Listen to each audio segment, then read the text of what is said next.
오늘도 이렇게 비전 예배 함께하는 청년 여러분 사랑하고 축복합니다. 네, 이제 돌아오는 주에 설 연휴, 설 명절이 시작되는데 그래서 좀 이제 지방에 가거나 해서 많이 못 올 거라 생각했는데 또 오늘 이렇게 많이 함께하게 되어서 너무 감사합니다. 우리 이번 주에 설 연휴 있으니까 서로 앞뒤 좌우 새해 복 많이 받으세요. 인사할까요? 새해 복 많이 받으세요.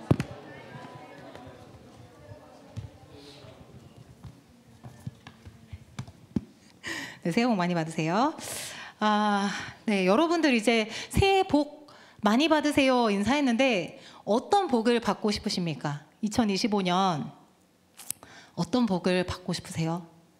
뭐 이제 학교 대학 생활이나 이제 사회생활을 하게 된 20살 친구들은 뭐 어떤 지혜의 복 아니면 만남의 복 이런 거 원할 수도 있고, 좀 이제 결혼 정년기가 된 청년들은 배우자의 만남의 복을 받고 싶을 수도 있고, 또 이제 뭔가 섬기고 싶거나 사고 싶은 것들이 많은 분들은 물질의 복을 받고 싶을 수도 있고, 또 이제 우리 가족들을 생각하면 좀 건강의 복을 받고 싶고, 이런 여러 가지 복들이 있는데 그 중에 모든 복들 중에 가장 큰 복은 우리가 예수님을 만난 복인 줄 믿습니다. 정말 그러세요?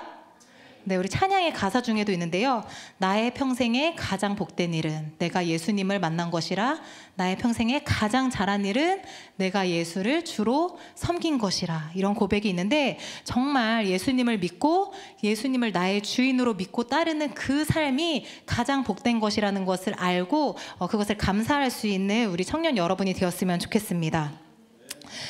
우리가 지금 이 자리에 나와 있는 것, 내가 교회를 다니는 사람이 된 것, 내가 예수님을 주로 만난 것이 뭔가 내 노력이나 내 의지로 된 것 같지만 하나님이 여러분 불러주시지 않으면 여기에 있을 사람은 아무도 없습니다.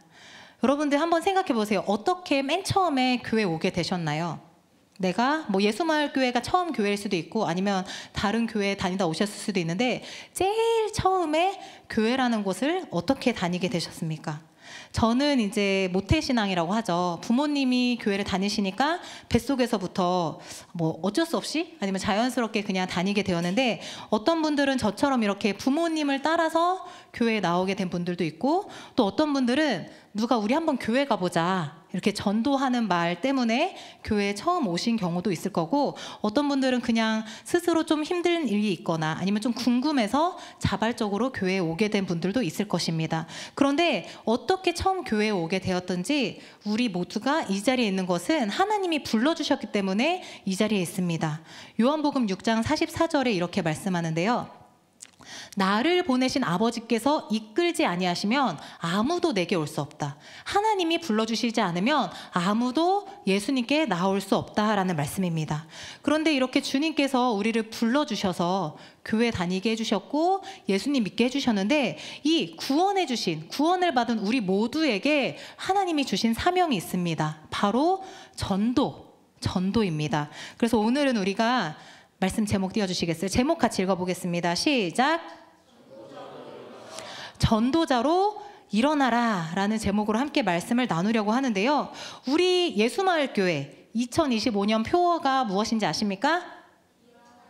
네, 일어나리라입니다. 2025년 한 해는 우리가 일어나는 한 해가 되자라는 그런 목적으로 담임 목사님께서 일어나리라라는 표어를 정하셨는데요. 그래서 우리가 1월 한 달 동안에는 계속 일어나라라는 주제로 말씀을 나누고 있어요. 첫째 주에는 진리로 일어나는 거, 말씀으로 일어나는 거. 둘째 주에는 공동체로 일어나는 거. 그리고 셋째 주에는 지난주에 무슨 말씀 들었죠? 그렇죠. 기도로 일어나라. 박태몽 목사님 오셔서 기도하자라는 말씀을 전해주셨고, 또 한 주 동안에 부흥회를 하면서 기도에 대한 그런 말씀을 듣고 우리가 은혜를 받았는데요. 이제 시리즈 마지막, 일어나라 시리즈 마지막에 전도자로 일어나라라는 제목으로 말씀을 나누려고 합니다. 우리 제목 다시 한번 읽겠습니다. 시작. 아멘. 2025년 한 해는 전도자로 일어나는 우리 비전마을 청년들이 되기를 소망합니다. 우리는 세상 속에서 이제 그리스도인으로서 살아가잖아요. 근데 하나님께서 부르실 때 그래도 그리스도인으로서 세상에서 승리하면서 살아가라 라고만 부르신 것이 아니라 세상에 복음을 전하라 라는 사명을 우리에게 주셨습니다.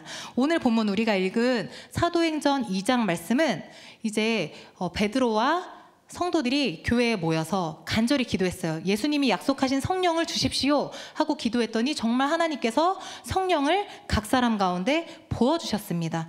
그리고 이렇게 성령을 받았던 베드로는 전도자로 일어나게 됩니다.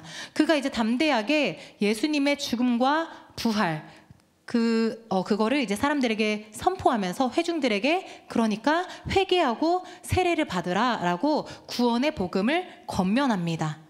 그리고 그날 베드로가 전하는 복음을 듣고 그 자리에서 믿는 자의 숫자가 3,000명이나 더해지는 놀라운 일들이 일어났습니다. 그런데 이렇게 베드로가 성령을 받고 복음을 전했잖아요. 근데 이 전도는 그런 베드로와 같은 특별한 사람들에게만 주어진 것이 아니라, 저와 같은 전도사님, 목사님, 이런 사람들에게만 주어진 것이 아니라 예수님 믿는 모든 사람에게 주어진 주님의 명령입니다. 마태복음 28장 19절에서 20절에 예수님이 이제 부활하시고 하나님 나라로 가시기 전에 하신 말씀이거든요. 우리 같이 읽겠습니다. 시작. 그러므로 성령의 이름으로 세례를 베풀고 내가 너희에게 분부한 모든 것을 가르쳐 지키게 하라. 너희와 항상 함께 있으리라 하시니라. 아멘. 예수님께서 이제 하나님 나라 가시기 전에, 그러니까 떠나시기 전에 유언과 같이 남긴 말씀이, 너희가 세상에 가서 모든 민족을 제자로 삼아라. 모든 민족에게 내가 가르쳐 준 것을 지키게 해라 라는 것이 주님의 명령입니다. 이것은 너 해도 되고 안 해도 돼, 아니면 좀 해주겠니? 너 저기 가서 이것 좀 전해주겠니? 하고 요청하신 것이 아니라 가르쳐 지키게 하라 라고 하신 분명한 명령입니다. 그래서 이 말씀을 우리가 뭐라 하냐면 가장 위대한 명령이다 라고 해서 지상 명령이다 라고 말합니다. 오늘날 이제 많은 청년들이, 저도 그렇고 여러분도 그렇고, 이 전도해야 된다라고 하면은 그 말을 부담스럽게 느낄 수 있습니다. 그래서 나는 전도의 은사가 없어, 전도는 어떤 특별한 사명이 있는 사람이 하는 거야 라고 생각할 수 있어요. 그건 좀 성격이 외향적인 사람들, 처음 만난 사람이랑도 말 잘하는 사람들이 할 수 있는 거야 라고 생각할 수 있는데, 다시 한번 말하지만 전도는 특정한 누군가가 하는 것이 아니라 우리 모두에게 주신 주님의 명령입니다. 사실 이렇게 전도는 특별한 사람이 하는 거야, 전도는 하려면 그런 은사가 있어야 돼 라고 생각했던 것이 제 이야기입니다. 저는 어렸을 때부터 이제 아까 모태신앙이라고 말씀드렸잖아요. 그래서 교회 와서 누구보다도 뭔가 신앙생활 열심히 하고 사역도 열심히 하고 했지만 전도에는 관심이 없었습니다. 제 성격이 약간 내향적이기도 하고 처음 보는 사람 만나면은 무슨 말을 해야 될지 몰라서 어색하기도 하고 해서 나는 전도는 내 사역이 아니야 라고 생각했었어요. 그런데 어느 날 이제 하나님의 말씀을 쭉 읽으면서 성경 통독을 하면서 주님의 마음을 깨닫게 되었습니다. 이 성경 전체를 통해서 우리에게 하시는 말씀이, 내가 너를 이만큼 사랑해, 이 두꺼운 책에 기록된 이 이야기만큼 너를 사랑해 라고 말씀하고 계신다라는 것을 깨달았습니다. 그런데 하나님이 나를 그렇게 많이 사랑하시면 빨리 나를 하나님 나라 데려가셔서 가까이 있고 싶으실 텐데 왜 이 땅에 아직 남겨두셨는가? 왜 나는 하나님이 그렇게 나를 사랑하시면 바로 옆에서 막 찬양도 하고 교제도 하고 그러면 좋겠는데 왜 이 세상이라는 곳에 보내셨는가? 나는 왜 여기에 남겨졌는가? 라고 질문을 던졌을 때 그 답은 이 사랑을 모르는 사람들한테 전해주라고, 내가 이 땅을 살아가는 것이구나 라는 것을 깨달았습니다. 그러니까 내가 이 땅을 살아가고 있는 이유는 예수님 모르는 사람들, 내가 받은 이 사랑을 모르는 사람들에게 전해주라고 예수님께서 나를 여기 남겨두셨구나 라는 것을 깨닫게 된 거예요. 그때부터 제 삶의 방향은 완전히 달라졌습니다. 제가 그 전까지는 이제 청년부, 저도 이제 여러분처럼 평신도 청년이었는데 그 전까지는 청년부 찬양 인도를 막 했었거든요. 9년, 10년 가까이 찬양 인도 사역을 했었는데 그걸 이제 내려놓고 새가족부에 가게 되었습니다. 하나님이 그렇게 영혼에 관심이 있다고 하는데 내가 새가족부에 들어가서 영혼을 섬기는 일을 해봐야겠다 하고 사역지로 옮기게 됐고, 또 자발적으로 전도팀이 있었거든요. 그 당시에 청년부 안에 언니들이 그냥 몇몇이 모여서 하는 전도 모임이 있었는데 언니한테 연락해서 언니 저도 전도하고 싶어요 하면서 전도팀에 들어가서 토요일마다 전도하는 그런 모임에 들어가게 됐습니다. 그리고 원래 이제 선교사 해외에 나가서 복음을 전하고 그렇게 살아가는 삶은 정말 저랑은 거리가 멀다 생각했거든요. 저는 편식이 되게 심해요. 그래서 해외의 그런 음식을 나는 먹을 수 없어. 그리고 저 모기도 못 잡거든요. 그러니까 벌레를 너무 무서워해서 하나님이 나한테는 분명히 선교사의 그런 거는 주시지 않았어 라고 생각했었는데 이 아버지 하나님의 마음을 깨닫게 된 순간 하나님의 그 기뻐하시는 뜻을 가장 잘 실천하며 사는 삶은 선교사의 삶이겠구나라고 생각을 하면서 선교사의 삶을 꿈꾸게 되었습니다. 그러면서 신학교를 가고 이렇게 전도사 사역까지 하게 된 것입니다. 사랑하는 비전마을 청년 여러분, 여러분은 예수 그리스도의 십자가와 부활 그리고 구원을 믿으십니까? 믿으십니까? 그렇다면 그 주님께서 우리에게 하신 그 명령의 말씀에 귀 기울이고 순종하기 원합니다.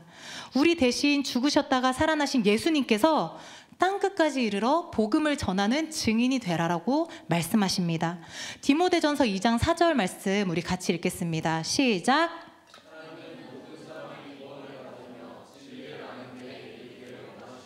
아멘. 하나님이 원하시는 것은 예수마을교회 청년들이 구원받는 것이 아니라 예수마을교회 청년들만 구원받는 것이 아니라 모든 사람이 구원을 받기를 원하십니다. 모든 사람이 진리에 아는 데 이르기를 원하십니다.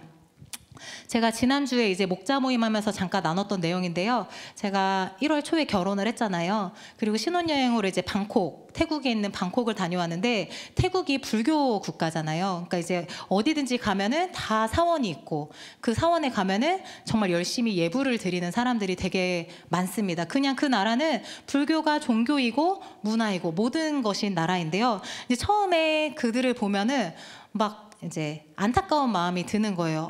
저 불쌍한 사람들, 진리를 모르는 사람들, 저렇게 하면은 뭐 구원받을 수 없는데 우리가 이제 예수님 믿는 사람들이 쉽게 할 수 있는 생각들이잖아요. 태국은 불쌍한 나라야.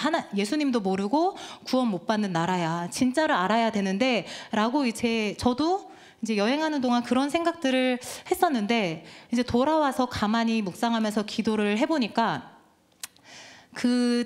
태국뿐만 아니라 그 영혼들, 세계에 예수님을 알지 못하는 그 영혼들에 대해서 하나님이 누구에게 책임을 물으실까 했을 때 저에게 물으시겠더라고요. 그 태국 사람들에게 하나님이 너 왜 나 안 믿냐? 라고 물으시는 게 아니라 저에게 너 왜 그 사람들에게 나를 전하지 않았냐? 이렇게 물으시겠구나 라는 것이 깨달아지는 것입니다. 그렇다면 이제 하나님이 모든 사람이 지금 구원을 받기를 원하신다 했는데 하나님은 모든 사람이 진리를 알기를 원하신다고 했는데 왜 그러면 우리한테 그 복음을 전하라고 하시는가라는 질문을 하게 됩니다. 고린도전서 1장 21절에 이렇게 말씀해요. 같이 읽겠습니다. 시작. 하나님의 지혜에 있어서는 이 세상이 자기 지혜로 하나님을 알지 못하므로 하나님께서 전도에 미련한 것으로 아멘. 하나님은 그 구원을 하기를 원하시는데 모든 사람이 진리에 이르기를 원하시는데 전도에 미련한 방법을 사용하신다는 것입니다. 우리 생각에 하나님이 구원하기를 원하시면은 뭔가 강권적으로 이 세상 모든 사람들에게 그냥 믿음을 심어 주시던지 아니면 어떤 진짜 꿈에 나타나셔서 너 나를 안 믿으면은 큰일 난다라고 말씀해 주시던지 이렇게 좀 하시면 더 편하실 텐데 왜 우리를 사용하셔서 그렇게 어렵게 하시는가라고 생각할 수 있는데 이것이 하나님의 방법이라는 것입니다. 하나님은 모든 사람이 구원받기를 원하시지만 믿음을 억지로 강요하지 않으십니다. 그렇게 만약에 강권적으로 하신다면은 인간의 자유의지가 무시되잖아요. 하나님은 전도를 통해서 우리가 생각하기에는 미련한 방법인 것 같고 무식한 방법인 것 같고 비효율적인 방법인 것 같지만 하나님은 그런 우리의 순종하는 모습을 통해서 먼저 영광을 받으시고 그걸 통해서 많은 사람들을 전도하신다는 것입니다. 하나님은 우리의 연약함 속에서도 우리를 전도자로 사용하셔서 하나님의 그 구원의 사역에 동참할 수 있는 그런 은혜와 영광을 우리에게도 허락해 주십니다. 그래서 오늘은 이 전도자로 일어나라 라는 제목으로 말씀을 전하면서 우리가 조금 더 구체적으로 전도의 방법에 대해서 나누기를 원하는데요. 우리 첫 번째를 같이 읽겠습니다. 시작. 복음의 씨를 파종하라. 전도의 방법 중에 하나는 복음의 씨를 세상에 나가서 막 던지는 거예요. 여러분 예수님 믿으십시오 하면서 쉽게 말하면 노방전도 하는 것입니다. 전도는 복음의 씨를 뿌리는 일에서부터 시작이 됩니다.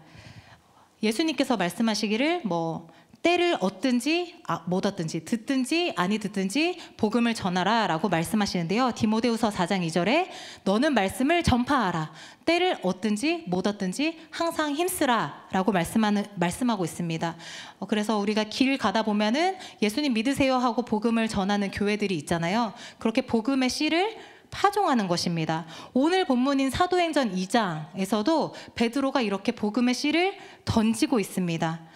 베드로가 전한 메시지가 단순한 것 같지만 강력했습니다. 사도행전 2장 36절 말씀에 그런즉 이스라엘 온 집, 여기 모여있는 그냥 사람들한테 막 말하는 거예요. 그런즉 너희는 알지니 너희가 십자가에 못 박은 이 예수를 하나님이 주와 그리스도가 되게 하셨다 라고 전했는데, 이 단순한 설교를 듣고 그 자리에서 예수님을 믿겠다고 결단한 사람이 3,000명이나 되었습니다.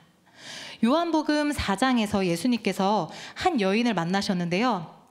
이 여자가 원래는 자기의 부끄러운 과거, 남편이 5이나 있었고 지금도 이제 6번째 남자랑 살고 있는 그런 과거 때문에 사람들의 시선을 피해 다녔습니다. 자기가 지나가면 사람들이 수근수근 거리니까 저 여자는 지금 벌써 남편을 몇 번째나 바꿨어 하면서 수근거리니까 자기의 부끄러운 삶 때문에 사람들의 시선을 피해서 아무도 다니지 않을 때 다녔습니다. 그런데 그런 여자가 예수님을 만나고 이제 구원을 받은 거예요. 정말 자기의 삶에서 갈급했던 부분에 대해서 해답을 얻고 자유함을 얻은 것입니다. 그래서 이 여인은 자기가 만난 이 예수님이 메시아라는 것을 깨달았습니다. 이렇게 메시아라는 것을 깨달은 여인은 어떻게 했느냐? 마을로 가서 사람들에게 예수님을 막 전하기 시작했어요. 원래는 자기가 부끄러워서 도망다니던 여인이 이제는 당당하게 사람들을 찾아가서 사람들에게 전한 것입니다. 그래서 요한복음 4장 28절에 여자가 물동이를 버려두고 동네로 들어가서 사람들에게 이르되, 29절 같이 있습니다. 시작.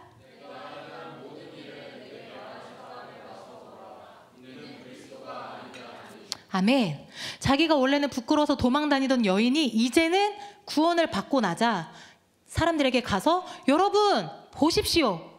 내가 그리스도를 만났습니다. 이 사람이 그리스도입니다 라고 담대하게 증거하게 된 것입니다. 이렇게 어떤 특정한 대상이 없이 밖으로 나아가서 만나는 사람들에게 주님을 전하는 노방전도, 복음의 씨앗을 뿌리는 전도가 있습니다. 이렇게 베드로가 막 불특정 다수로 복음을 전했을 때 믿는 자의 수가 3,000이나 더해졌고, 이 사마리아 여인이 그냥 마을로 돌아가서 사람들에게 이렇게 와서 보십시오. 내가 예수님 만났어요 라고 전했을 때 요한복음 4장 42절에 사람들이 이렇게 말하는 거예요.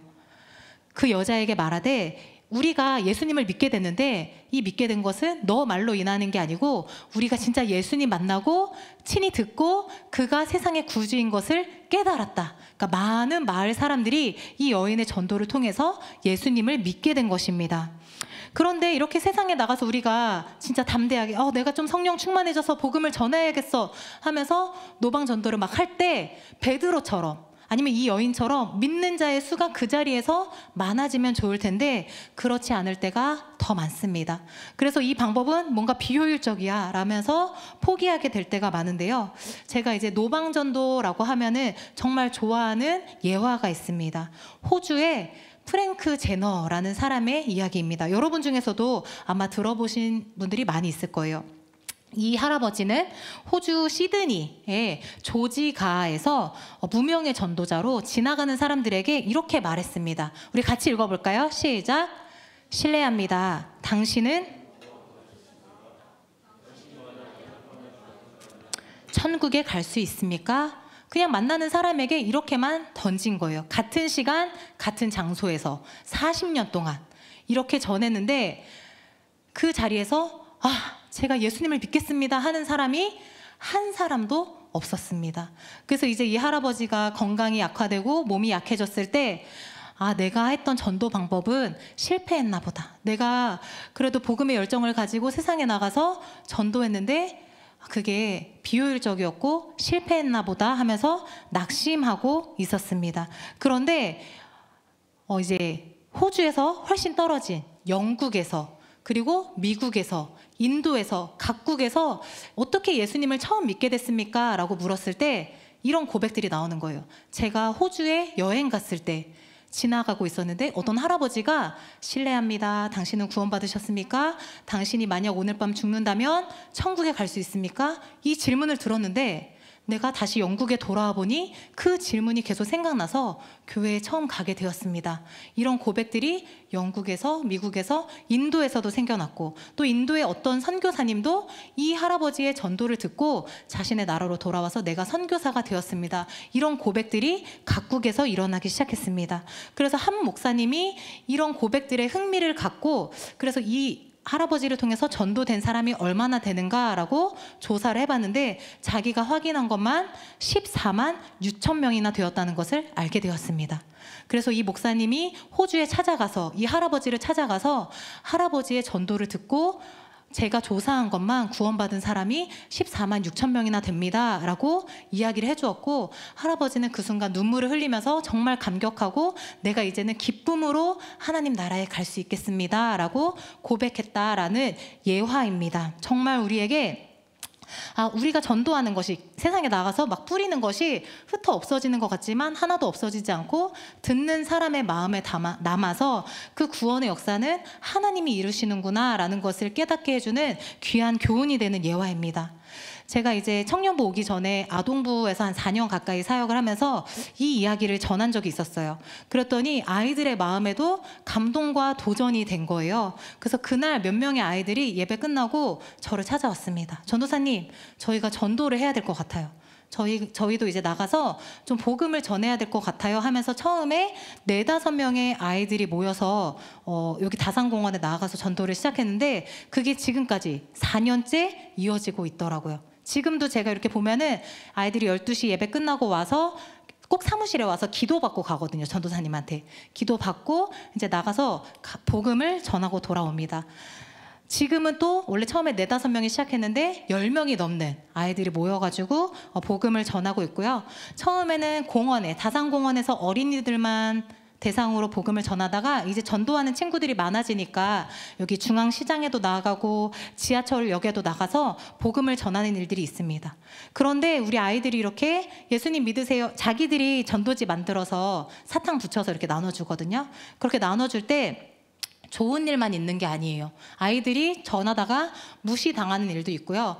어느 날은 시장에서 이제 장사하시는 분에게 이렇게 아주머니 예수님 믿으세요 라면서 전했는데 구박을 당했어요. 너네 교회는 애들한테 그런 거나 시키냐고. 너 왜 그런 교회 다니냐고. 너 학생이 공부해야지 왜 이런 거 하고 있냐고. 이렇게 구박을 받고 돌아와서 전사님 저희들 오늘 이런 일을 당했어요 하면서 이렇게 낙심한 일이 있었는데 그 아이들이 포기했느냐? 그렇지 않았어요. 그 다음 주에는 이제 담임 목사님께 용돈을 받고 가서 물건을 사면서 아주머니 예수님 믿으세요 라고 물건 사면서 복음을 전하니까 이제 아주머니가 잘 받아주셨다고 그런 이야기들도 있더라고요. 그러니까 아이들이 이렇게 말씀을 듣고 복음을 전하는 일에 도전을 받고 실천하고 있는 일이 또 저에게도 도전이 되고 많은 성도님들에게도 도전이 되고 있습니다. 이렇게 성령님께서 뭐 그렇다고 내 힘으로 해야지 해서 막 억지로 하기 싫은데 하는 게 아니라 성령님이 우리 마음에 감동 주실 때 복음을 전해야 하지 않겠냐, 전도해야 하지 않겠냐라는 그런 감동을 주실 때 세상에 나가서 복음의 씨를 뿌리는, 담대하게 복음을 전할 수 있는 저와 여러분이 되기를 소망합니다. 우리 두 번째를 같이 읽겠습니다. 시작. 네, 복음의 증인이 되라.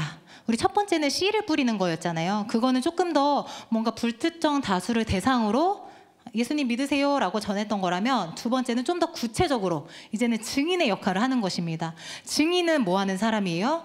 자기가 보고 목격한 거, 들은 거를 구체적으로 이제 말하는 사람이잖아요. 둘째는 우리가 아는 사람들, 내 가족들, 친척들, 친구들에게 구체적으로 복음을 전하는 것입니다. 이 방법이 어떻게 보면 가장 영향력 있고 가장 중요한 전도 방법이라고 할 수 있겠죠.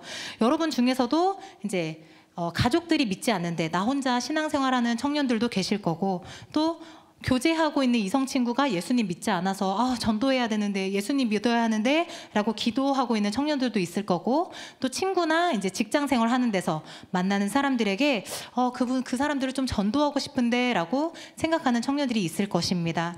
우리는 이렇게 사랑하는 사람들, 삶 속에서 만나는 사람들에게 복음의 증인이 될 책임이 있습니다.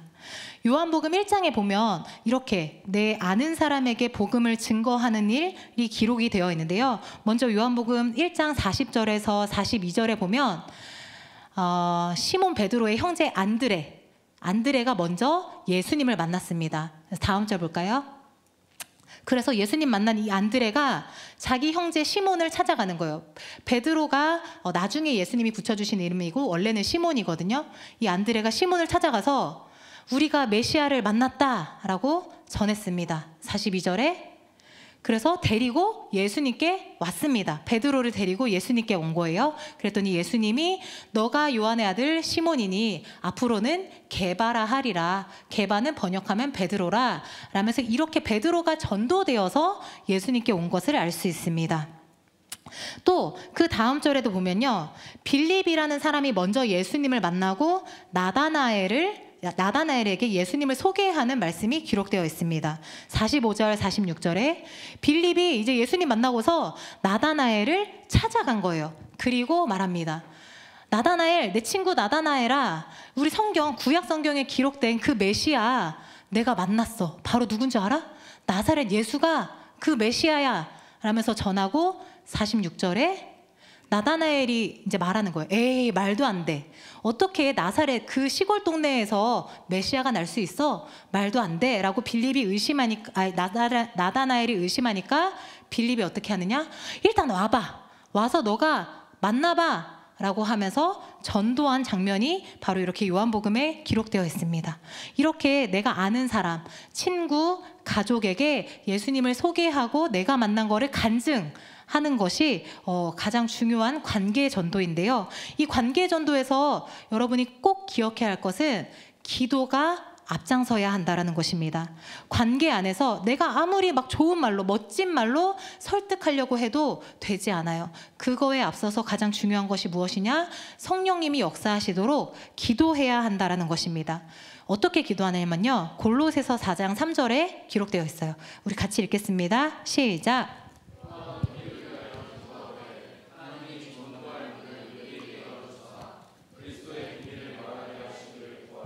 내가 이 일 때문에 매임을 당하였노라. 아멘. 앞에 보면 우리를 위해서 기도해줘라. 내가 이제 전도하러 갈 건데 기도해줘라. 뭐라고 기도하느냐? 하나님이 전도할 문을 열어주시도록 기도해줘라 라고 지금 바울이 부탁하고 있는 거예요.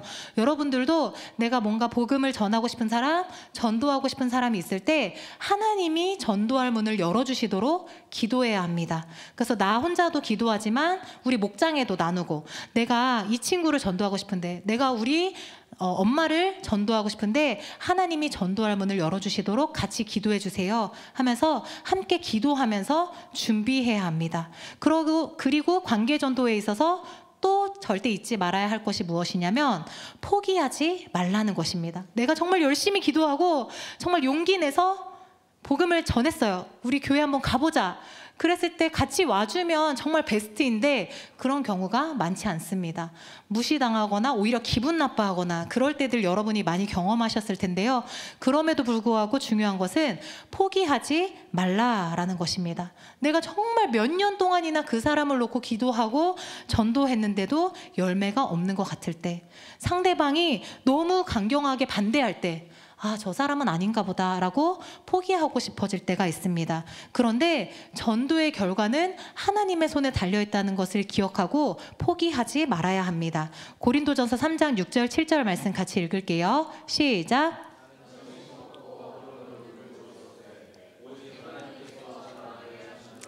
그런즉 심는 이나 물 주는 이는 아무것도 아니로되 오직 자라게 하시는 이는 하나님뿐이니라. 아멘. 우리가 열심히 씨를 뿌리고 열심히 전하지만 자라게 하시는 분은 누구십니까? 하나님이십니다. 그 사람을 이 예배당에 오게 하고 예수님을 영접하게 하시는 것은 하나님의 손에 달려 있습니다. 대신 우리는 무엇해야 하느냐? 포기하지 않고 끝까지 기도하고 전도해야 합니다. 갈라디아서 6장 9절 말씀 같이 읽습니다. 시작. 우리가 선을 행하되 낙심하지 말지니 포기하지 아니하면 거두리라. 아멘. 하나님의 때에 하나님의 방법으로 반드시 열매 맺게 하실 것을 믿고 포기하지 않고 기도하고 전도해야 합니다. 관계 전도는 시간이 걸린다라는 것을 기억하시면서 즉각적으로 보이지 않을 수 있다는 것을 기억하시면서 그 과정 속에서도 여전히 하나님이 일하고 계시다는 것을 꼭 기억하시기 바랍니다. 내가 기도할 때 하나님이 일하고 계시고 내가 입을 열어서 전할 때 하나님이 일하고 계시다는 것을 신뢰하면서 끝까지 포기하지 않고 복음을 증거하는 저와 여러분이 되기를 간절히 소망합니다. 우리 이제 마지막 세 번째를 읽겠습니다. 시작. 복음의 삶을 살아가라. 복음의 삶을 살아가라. 저는 이게 가장 중요하다라고 말하고 싶어요. 우리가 세상에 나가서 복음의 씨도 뿌리고 또 내가 관계 맺는 사람들에게 증인도 되지만 가장 중요한 것이 무엇이냐? 복음의 삶을 살아야 한다라는 것입니다. 우리 여러분 성경 읽어보면은 수많은 가르침과 교훈들이 있잖아요. 예수님 믿는 사람은 이렇게 살아야 된다. 예수님께서 특히 그런 말씀들 많이 해주셨잖아요. 너 이렇게 살아야 한다라고 말씀해 주셨는데 그 가르침이 때로는 미련해 보일 때가 너무 많아요. 내가 손해보는 것처럼 느껴질 때가 너무나 많습니다.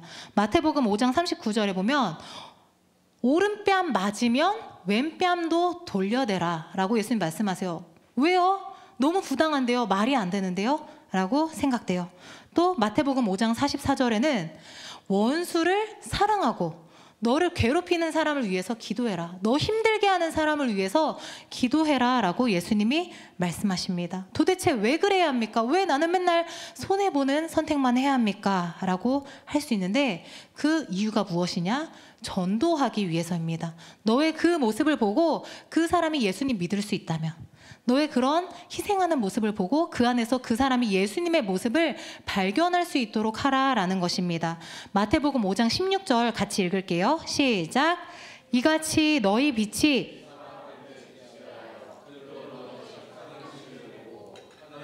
너희 아버지께 영광을 돌리게 하라. 아멘. 너희가 세상이 하지 않는 그 다른 선택을 함으로써 너희가 착한 행동을 함으로써 이제 여러분 주변에서 믿지 않는 사람들이 저 사람은 왜 이렇게 손해보는 일만 하지? 저 사람은 도대체 왜 이렇게 착하지? 우리 다 욕하는데 저 사람은 왜 욕을 안 하지? 우리 다 술 마시는데 저 사람은 왜 술을 안 마시지? 우리 다 뒷담화 하는데 저 사람은 왜 뒷담화를 안 하지? 하는 그런 궁금함을 통해서 하나님께 영광을 돌리게 하라라는 말씀입니다. 우리가 막 이렇게 기도 열심히 하고 성령 충만해서 뜨거운 마음으로 아무리 세상에 나가서 복음의 씨를 뿌리고 가족들에게 예수님 믿어야 돼요. 여기가 진짜 구원이 있어요. 라고 전해도 우리의 삶의 모습이 뒷받침되지 않는다면 그런 우리가 하는 말들은 다 울리는 소리, 없어지는 소리에 지나지 않게 될 것입니다. 여러분 잘 아시잖아요. 이제 4년마다 월드컵이 열리고 올림픽도 열리잖아요. 그러면 이런 국제대회에 나가는 선수들을 뭐라 그래요? 국가대표라고 합니다. 국가대표가 어떤 종목에 있어서 나가서 좋은 성적을 거두게 되면 그 사람이 이제 뭐 금메달도 얻고 은메달도 얻고 동메달도 얻고 또 이제 연금, 막 상금도 받고 연금도 받게 되잖아요. 그런데 그 선수들이 가서 막 우승하고 잘했다 그래서 국민들에게 주어지는 게 있나요? 그 사람들이 상금 우리에게 나눠줘요? 그 사람들이 막 연금 받았다고 우리한테 주어진 혜택이 있는 거는 아니잖아요. 근데 그 사람들이 잘하면 국민들이 다 같이 열광하고 다 같이 기뻐합니다. 왜냐하면 그 사람들이 잘함으로써 대한민국이라는 나라의 위상이 높아지기 때문입니다. 저 나라, 저 대한민국이라는 나라 정말 조그만 나라인데 그 나라에서 나온 선수가 이렇게 잘해? 하면서 세계가 이 대한민국이라는 나라에 주목하게 되기 때문입니다. 반대로 어떤 국가대표가 외국에 나가서 잘 못하거나 아니면 어떤 행실에 있어서 잘못을 행하면 국민들이 다 같이 욕하잖아요. 그 사람이 잘못했다고 해서 나한테 오는 피해는 없지만 국가가 전체적으로 욕을 먹게 되기 때문에 그 한 선수가 잘못한 것에 대해서 온 대한민국 국민들이 분노합니다. 그 사람들이 바로 국가대표예요. 국가대표는 나라를 대표해서 하는 사람들. 그런데 예수님 믿는 우리들, 여러분들은 바로 하나님 나라의 국가대표 선수들입니다. 세상, 여러분들이 살아가는 그 세상 속에서 예수님 믿지 않는 사람들 만나잖아요. 그 사람들이 성경책 읽을까요? 예수님 안 믿는 사람들, 우리도 잘 안 읽는데 안 믿는 사람들 당연히 성경책 안 읽겠죠. 그런데 그 사람들이 이 성경책의 내용을 알 수 있는 방법은 바로 하나님 나라의 국가대표인 여러분들이 살아가는 그 삶의 모습을 통해서 알게 됩니다. 아, 성경에 그렇게 써 있나 보구나. 여러분들이 말하는 것을 보면서 아, 성경에는 저렇게 말하라고 써 있나 보구나. 여러분들이 행동하는 것을 보면서 아, 성경에 저렇게 행동하라고 써 있나 보구나 라고 보게 되는 것입니다. 여러분이 행하는 것을 통해서, 여러분 국가대표의 삶을 통해서 하나님 나라가 영광 받을 수도 있고, 여러분 한 사람의 행실을 통해서 하나님 나라가 욕을 먹을 수도 있는 것입니다. 그것을 기억하면서 우리가 내가 살아가는 모든 삶의 순간이 복음의 삶이라는 것을 기억하며 살아가기를 간절히 소망합니다. 여러분들 이제 말씀을 마무리해 가는데, 여러분들 아시는지 모르겠는데 이제 저희들 목자들이 있잖아요. 올해는 7목장까지 세워져서 7명의 목자들이 있는데, 저희들 목자들이 주일날 예배 드리기 전에 12시에 모여서 함께 삶을 나누고 기도하는 그런 시간을 갖습니다. 그 시간이 정말 아무것도 아닌 되게 짧은 시간인 것 같은데, 그 시간의 나눔이 너무나도 풍성하고 서로 도전이 되고 은혜가 되고 또 위로와 격려가 되는 그런 시간입니다. 정말 저는 그때 목자들이 나누는 삶을 통해서 아, 정말 우리 그리스도인 청년들이 그 세상에서 직장 생활하면서 학교 생활하면서 그리스도인으로 살아가려고 이렇게 애쓰는구나를 보면서 되게 도전도 받고 정말 존경하게 되더라고요. 저는 사실 전도사니까 그렇게 살 수밖에 없는 사람이잖아요. 그런데 여러분들이 저는 더 대단해요. 그 삶의 현장에서, 믿지 않는 사람들과 살아가는 그 삶의 현장에서 그래도 예수님 믿는 사람으로 살아보려고 노력하는 모습이 너무나도 도전이 됩니다. 그런데 제가 이제 그 나눔 내용 중에 하나를 나누기를 원하는데, 어떤 한 목자가 그런 나눔을 하더라고요. 이제 그 목자가 그러니까 교회 사람들과의 모임이 아니라 그냥 세상 사람들과의 어떤 한 모임에 참석하게 되었어요. 그런데 그 중에 이제 한 사람이 이 목자를 보고 이렇게 얘기했다는 거예요. 예를 들어서 그 목자 이름이 이제 제 이름 윤영이라고 한다고 치면 이렇게 얘기했대요. 윤영 씨, 저를 위해서 좀 기도해 주세요. 윤영 씨는 하나님이랑 친한 사람인 것 같아요. 라고 얘기했다는 거예요. 아마 그때 이제 나눌 때 그 말했던 사람이 교회 안 다니는 사람은 아니고 다니긴 다니는데 그냥 진짜 썬데이 크리스천 같이 막 깊은 믿음은 없는 사람이라고 했던 것 같아요. 근데 그 사람이 보기에 이 목자를 딱 보니까 이 사람은 하나님과 친한 사람인 것 같다, 이렇게 보였다라는 것입니다. 제가 그 말을 듣고 되게 정말 도전이 되더라고요. 어떻게 이 목자가 어떻게 말하고 어떻게 행동했으면 안 믿는 사람 보기에, 아니면 열심히 다니지 않는 사람이 보기에 저 사람은 하나님이랑 친한 사람이구나 이렇게 보였을까 하면서 되게 은혜와 도전이 되는 그런 나눔이었습니다. 이것뿐만 아니라 다른 목자들도 정말 믿지 않는 사람을 전도하기 위해서 무던히 노력하고, 또 우리 목장에 잘 나오지 않는 사람을 예수님께로 끌기 위해서 되게 노력하는 그런 나눔들이 우리 목자 모임에서 항상 나눠지고 있는데요. 여러분들 목자들이 그렇게 멋진 청년이라는 것을 기억하셨으면 좋겠어요. 그리고 여러분들이 정말 믿음 안에 굳건히 서기 위해서 누구보다도 기도하고 마음을 쏟고 있다는 것을 기억했으면 좋겠습니다. 그리고 저와 여러분이 가는 곳마다 저 사람은 하나님이랑 친한 사람이야, 이렇게 들을 수 있는, 그렇게 인정받을 수 있는 복음의 삶을 살아가기를 간절히 소망합니다. 우리 찬양팀 나와주시고요. 이제 말씀을 마치려고 하는데요. 처음에 얘기했듯이 전도라고 하는 것은 특별한 누군가만 하는 것이 아니라 우리 모두에게 주신 하나님의 사명입니다. 우리의 작은 순종과 헌신이 한 영혼을 하나님께로 이끌어 구원할 수 있는 그 은혜를 열게 되고, 그로 인해서 한 영혼이 올 때 천국에서는 하나님께서 기뻐하시면서 천국 잔치가 벌어질 것입니다. 우리 2025년 한 해에는 전도자로 일어나는 비전마을 청년들이 되기를 간절히 소망합니다. 아멘. 우리 찬양을 하기를 원하는데요. 아까 불렀던 찬양 맡기신 그 길 맞나요? 네, 맡기신 그 길을 이라는 찬양인데 보통 우리가 이제 결단 찬양할 때는 조금 이렇게 느린 곡 하면서 기도를 하는데 이 가사가 너무 오늘 말씀과 맞더라고요. 우리가 정말 맡기신 그 길에 전도라는 그 길, 그 사명에 순종하며 나아가기를 원하는 마음으로 우리 함께 찬양하고 기도하도록 하겠습니다.